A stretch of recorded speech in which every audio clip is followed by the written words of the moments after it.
আর মাত্র কয়েকটা দিনে অপেক্ষা, তারপরেই আমাদের সেই বাঙালির সব থেকে বড় উৎসব দুর্গা উৎসব। আর সেই দুর্গা পুজোর ফিল নেওয়ার জন্য, মায়ের দর্শন নেওয়ার জন্য আজকে আমরা চলে এসেছি কুমোরটুলিতে।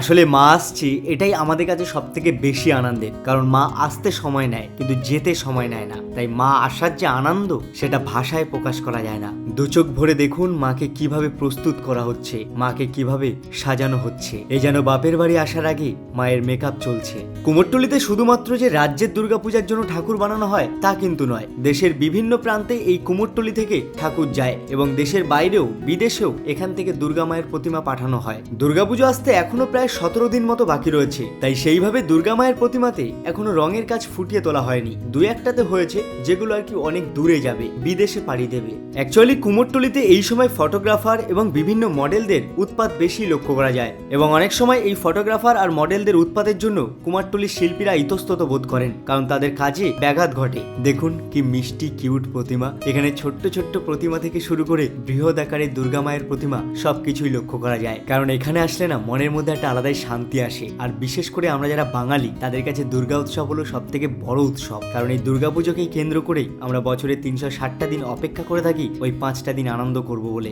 দুর্গাপুজো আসছে, পুজো এসে গেছে, এই যে আনন্দ, এই আনন্দকেই গায়ে মেখে আমাদের বাঙালি আনা।